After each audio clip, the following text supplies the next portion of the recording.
Yo, what is up YouTube, man? Today I'm going to be showing you guys how to make the best 7'1" center on NBA 2K22 Next Gen. Real quick, if you guys are new, if you want to drop me a like and subscribe, of course I would appreciate it a ton. This is a little series I started. I'm showing every best version of a build at a specific height. The Next Gen builder is very specific. You choose your height and then you get to choose your attributes. So this is really the best way to do it compared to current gen where there's different build names, different pie charts, etc, etc. Now with the height, like I said, 7'1", with the wingspan, now you could go max, it's up 1, but at 7'10" wingspan, it's easier to get sharpshooting takeover on the build, and you'll be able to stack that with rim protector, glass cleaner, and post score, and all of those definitely come into effect. Now with the weight, 240 gives you the 99 defensive and offensive rebounds, so you can get rebound chaser on Hall of Fame. If you only want gold rebound chaser, you're not too concerned about the 99 rebound, you could go lower on the weight. That'll give you more speed, that'll be a benefit to this build, but I personally think having 99 on one of them to get the rebound chaser Hall of Fame is definitely worth it.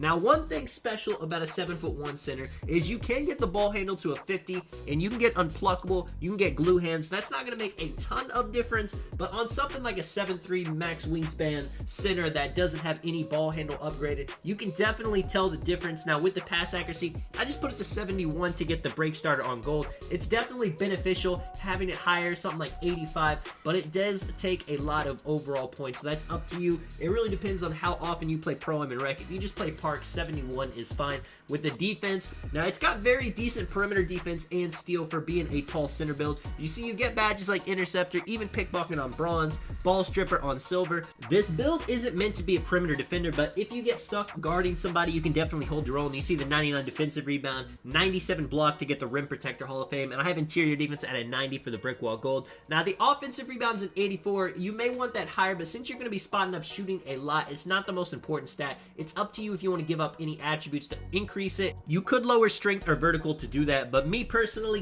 having 79 strength on a center, having 73 vertical, you're going to be jumping like crazy. I think that is more important than the offensive rebound stat, and the rebound chaser Hall of Fame is going to make you feel like you have 99 offensive rebound anyway. With the shooting, max them both, 3.75 mid-range, 81 on this game. You can definitely shoot easily with that. On a 7'3" max wingspan center, I shoot like 70% from the 3. It's really insane. It's so easy to shoot if you got the hot spots, if you got the badges. And then the finishing, a lot of people like to not upgrade a certain area like standing dunk, post control, but I balance everything out. I get post control high enough to get the post badges on Hall of Fame, standing dunk high enough to get fast twitch. You see, you still got a decent driving layup and driving dunk. You wouldn't think a 7'1" center can drive, but you see, you get fearless finisher on bronze, limitless takeoff on bronze. I mean, you got lob city finisher, you can even finish alley oops, and then close shot 90, that gives you the hook specialist. Now a lot of people think you need the 99 to hit those effectively, but you definitely do not. Gold is fine. And then you see the takeovers, sharp, rim, glass, and post scoring takeover. You can play any way you want with this build. I mean, we didn't give up anything. It's got all the defense,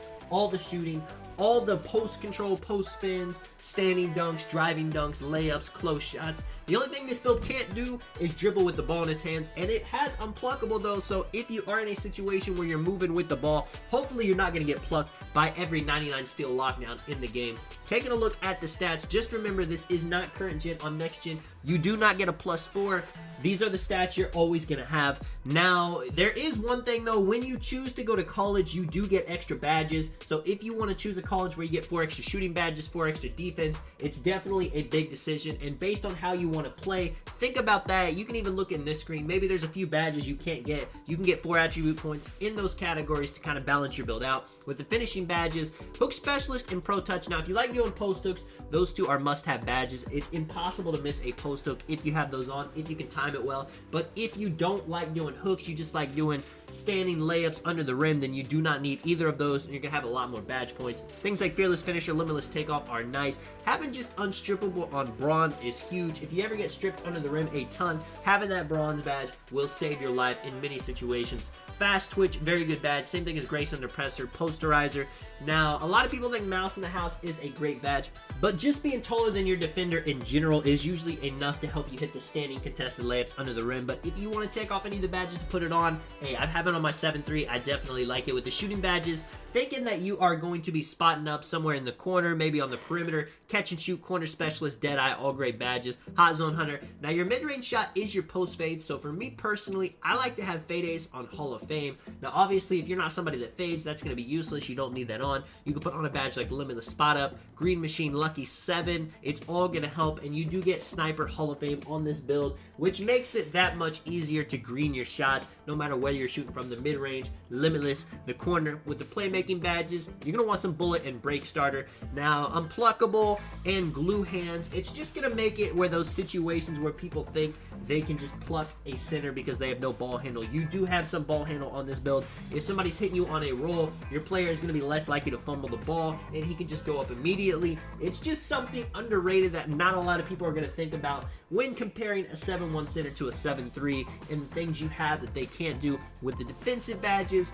Interceptor, there's a lot of stuff you can do. I mean, Chase Down Artist, Rim Protector, I don't have to tell you how good these badges are. Of course, we know Intimidator is a great badge. Brick Wall, if you're setting screens. Silver actually is decent, so if you don't want to go all the way to gold, you can. Hustle, just having it on bronze or silver is going to make a world of difference, especially if somebody on the other team you're going against does not have it. And then Rebound Chaser, Worm, you can kind of badge budget. If you want to put badges on gold instead of Hall of Fame, it can give you almost 5 to 6 extra badge upgrades if you want to do it that way, but I always like having Rebound Chaser at least on Hall of Fame, man. Let me know what you guys think of the build. This is Sonic. I will catch you guys in the next one. I'm out. Peace.